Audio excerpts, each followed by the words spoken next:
വാർത്താവിനിമയ രംഗത്ത് വിപ്ലവം സൃഷ്ടിച്ച ആപ്ലിക്കേഷനുകളാണ് വാട്സാപ്പ്, ടെലഗ്രാം, സിഗ്നൽ എന്നിവയെല്ലാം. എന്നാൽ ഇന്ത്യയിലെ ഈ പ്ലാറ്റ്ഫോമുകളുടെ പ്രവർത്തന രീതിയിൽ ഒരു സുപ്രധാനമായ മാറ്റം കൊണ്ടുവരാൻ ഒരുങ്ങുകയാണ് കേന്ദ്ര സർക്കാർ. മെസ്സേജിംഗ് ആപ്പുകളുടെ ഉപയോഗം അവയുടെ രജിസ്ട്രേഷന് വേണ്ടി ഉപയോഗിച്ച ഫിസിക്കൽ സിം കാർഡുമായി തുടർച്ചയായി ബന്ധിപ്പിച്ചിരിക്കണം എന്ന ടെലികമ്മ്യൂണിക്കേഷൻ വകുപ്പിൻ്റെ പുതിയ നിർദ്ദേശം ഇന്ത്യൻ ഉപയോക്താക്കളുടെ ഡിജിറ്റൽ ജീവിതത്തെ സമൂലമായി മാറ്റിമറിച്ചേക്കാം. സൈബർ തട്ടിപ്പുകൾക്കും മറ്റ് സുരക്ഷാ വെല്ലുവിളികൾക്കും തടയിടുക എന്ന ലക്ഷ്യത്തോടെ കൊണ്ടുവരുന്ന ഈ സിം ബൈൻഡിംഗ് എന്താണ്? ഇത് ദശലക്ഷക്കണക്കിന് ഉപയോക്താക്കളെ എങ്ങനെ ബാധിക്കുമെന്നും നമുക്ക് വിശദമായി തന്നെ ഒന്ന് പരിശോധിക്കാം. നമ്മൾ സാധാരണയായി ഒരു പുതിയ മെസ്സേജിംഗ് ആപ്പ് ഇൻസ്റ്റാൾ ചെയ്യുമ്പോൾ മൊബൈൽ നമ്പർ ഉപയോഗിച്ച് ഒറ്റത്തവണ വെരിഫിക്കേഷൻ, അതായത് OTP വഴി അക്കൗണ്ട് രജിസ്റ്റർ ചെയ്യുന്നു. ഈ പ്രക്രിയ കഴിഞ്ഞാൽ ഫോണിൽ സിം കാർഡ് ഇല്ലെങ്കിൽ പോലും വൈഫൈ കണക്ഷൻ ഉപയോഗിച്ച് ആപ്പ് നമുക്ക് തുടർന്നും ഉപയോഗിക്കാൻ സാധിക്കും. ഈ സംവിധാനമാണ് സിം ബൈൻഡിംഗ് വഴി ഇല്ലാതാകുന്നത്.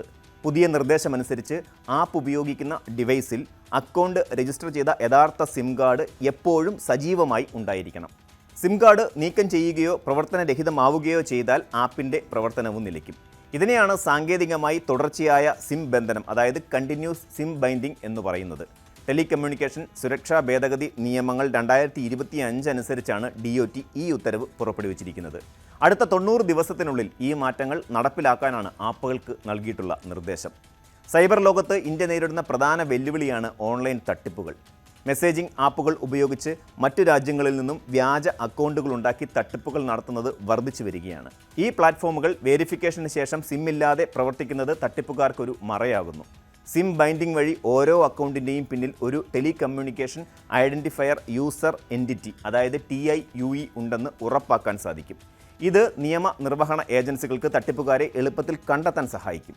കൂടാതെ സിം ഇല്ലാതെ ആപ്പുകൾ പ്രവർത്തിക്കുമ്പോൾ വിദേശത്തുള്ള വ്യക്തിക്ക് ഇന്ത്യൻ നമ്പറിൽ ഒരു പ്രാവശ്യം രജിസ്റ്റർ ചെയ്ത ശേഷം ആപ്പ് ഉപയോഗിച്ച് തുടർച്ചയായി തട്ടിപ്പുകൾ നടത്താനും സാധിക്കും.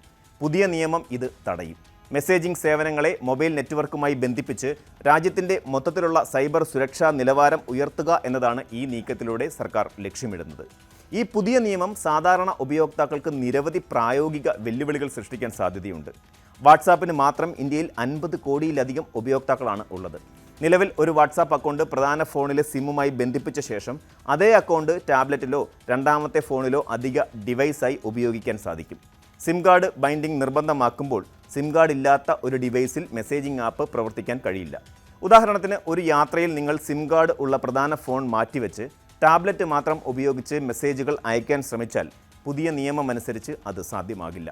വാട്സാപ്പ്, വെബ്, അതുപോലെ ടെലഗ്രാം, വെബ് പോലെയുള്ള വെബ് അധിഷ്ഠിത സേവനങ്ങൾക്ക് പുതിയ നിർദ്ദേശങ്ങളനുസരിച്ച് മറ്റൊരു നിയന്ത്രണം കൂടി വരും. വെബ് സെഷനുകൾ പരമാവധി 6 മണിക്കൂർ മാത്രമായിരിക്കും. അതായത് എല്ലാ 6 മണിക്കൂറിലും ഉപയോക്താക്കൾക്ക് ലോഗൌട്ട് ആവുകയും വീണ്ടും ലോഗിൻ ചെയ്യേണ്ടതായും വരും. ഇത് ഓഫീസുകളിൽ കമ്പ്യൂട്ടറുകളിൽ ജോലി ചെയ്യുന്നവർക്ക് വലിയ തടസ്സമാകും ഉണ്ടാക്കുക.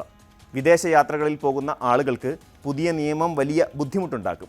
ഒരു വ്യക്തി വിദേശത്തേക്ക് പോകുമ്പോൾ ഇന്ത്യൻ സിം കാർഡ് മാറ്റി ലോക്കൽ സിം കാർഡ് ഉപയോഗിക്കുകയാണെങ്കിൽ സിം ബന്ധനം നിർബന്ധമാണെങ്കിൽ ആ വ്യക്തിക്ക് പഴയ ഇന്ത്യൻ നമ്പറിൽ രജിസ്റ്റർ ചെയ്ത വാട്സാപ്പ് അക്കൗണ്ട് ഉപയോഗിക്കാൻ സാധിച്ചെന്ന് വരില്ല. അത് അത്യാവശ്യമായ ആശയവിനിമയങ്ങളെ ചിലപ്പോൾ ബാധിച്ചേക്കാം. ഫോൺ മാറുമ്പോൾ പഴയ സിം കാർഡ് പുതിയ ഫോണിലേക്ക് മാറ്റിയാൽ മാത്രമേ ആപ്പ് ഉപയോഗിക്കാൻ കഴിയൂ. സിം കാർഡ് നഷ്ടപ്പെടുകയോ കേടുപാടുകൾ സംഭവിക്കുകയോ ചെയ്താൽ പുതിയ സിം കാർഡ് എടുത്ത് വീണ്ടും രജിസ്ട്രേഷൻ നടപടികൾ പൂർത്തിയാക്കേണ്ടി വരും. Cellular operators association of India പോലെയുള്ള സ്ഥാപനങ്ങൾ ഈ വിഷയത്തിൽ നേരത്തെ തന്നെ അവരുടെ ആശങ്കകൾ പ്രകടിപ്പിച്ചിട്ടുണ്ട്. അവരുടെ അഭിപ്രായത്തിൽ നിലവിലെ ആദ്യത്തെ രജിസ്ട്രേഷൻ സമയത്ത് മാത്രമാണ് ആപ്പും സിമ്മും തമ്മിൽ ഒരു ബന്ധനം നടക്കുന്നത്. അതിനുശേഷം സിം നീക്കം ചെയ്താലും ആപ്പ് പ്രവർത്തിക്കുന്നത് തുടരും. തുടർച്ചയായ സിം ബൈൻഡിംഗ് നടപ്പിലാക്കുന്നത് മെസ്സേജിംഗ് ആപ്പുകളുടെ പ്രവർത്തനത്തിന് സാങ്കേതികമായി വലിയ വെല്ലുവിളിയാകും. ഇതിനായി ആപ്പുകൾക്ക് അവരുടെ അടിസ്ഥാനപരമായ പ്രവർത്തന രീതിയിൽ തന്നെ മാറ്റങ്ങൾ വരുത്തേണ്ടതായി വരും. ഉപയോക്താവിൻ്റെ ഡിവൈസിൽ സിം കാർഡ് എപ്പോഴൊക്കെ ഉണ്ടോ ഇല്ലയോ എന്ന് തിരിച്ചറിയാനുള്ള പുതിയ സംവിധാനങ്ങൾ ആപ്പുകൾക്ക് അവരുടെ സോഫ്റ്റ്വെയറിൽ ഉൾപ്പെടുത്തേണ്ടതുണ്ട്. പുതിയ നിയമം സൈബർ സുരക്ഷ ഉറപ്പാക്കുന്നതിൽ നിർണായകമാകും എന്നതിൽ സംശയമില്ല. ഓരോ അക്കൗണ്ടിൻ്റെയും പിന്നിൽ ഒരു യഥാർത്ഥ വ്യക്തിയെ ബന്ധിപ്പിക്കാൻ കഴിയുന്നത് തട്ടിപ്പുകാർക്ക് വലിയ വെല്ലുവിളിയാകും. ഒരുപക്ഷെ ഇത് തട്ടിപ്പുകളുടെ തോത് ഗണ്യമായി കുറച്ചേക്കാം. എങ്കിലും സർക്കാരിൻ്റെ ഈ നീക്കം ഉപയോക്താക്കളുടെ സൗകര്യത്തെയാണ് പ്രധാനമായും ബാധിക്കാൻ പോകുന്നത്. മൾട്ടി ഡിവൈസ് ഉപയോഗം ഇപ്പോൾ ഒരു ആഡംബരമല്ല, മറിച്ച് പലർക്കും ജോലിയുടെ ഭാഗമാണ്.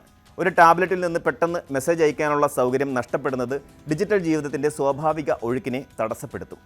സൈബർ തട്ടിപ്പുകളെ ചെറുക്കുന്നതിനോടൊപ്പം എങ്ങനെ ഉപയോക്താക്കളുടെ സൗകര്യം നിലനിർത്താൻ സാധിക്കും എന്നതിനെക്കുറിച്ച് സർക്കാർ, ടെലികോം കമ്പനികൾ, ആപ്പ് നിർമ്മാതാക്കൾ എന്നിവർ ചേർന്ന് കൂടുതൽ ചർച്ച ചെയ്യേണ്ടതുണ്ട്. സിം ബൈൻഡിംഗ് നടപ്പിലാക്കുമ്പോൾ പ്രത്യേകിച്ചും വിദേശ യാത്രയിലുള്ളവർക്കും മൾട്ടി ഡിവൈസ് ഉപയോക്താക്കൾക്കും ബുദ്ധിമുട്ടുണ്ടാക്കാത്ത തരത്തിൽ ചില ഇളവുകൾ നൽകാൻ സാധിക്കുമോ എന്നും പരിശോധിക്കേണ്ടതുണ്ട്. സൈബർ കുറ്റകൃത്യങ്ങൾക്കെതിരായ പോരാട്ടത്തിൽ ഈ നിയമം ഒരു സുപ്രധാനമായ കാൽവെപ്പാണെങ്കിലും ഇന്ത്യൻ ഉപയോക്താക്കൾക്ക് അവരുടെ ഡിജിറ്റൽ ആശയവിനിമയ ശീലങ്ങളിൽ മാറ്റം വരുത്തേണ്ടത് അത്യാവശ്യമായി വരും. വരും ദിവസങ്ങളിൽ ഈ പ്ലാറ്റ്ഫോമുകൾ എങ്ങനെ നിർദ്ദേശങ്ങൾ നടപ്പിലാക്കുന്നു എന്ന് കണ്ടറിയേണ്ടിയിരിക്കുന്നു.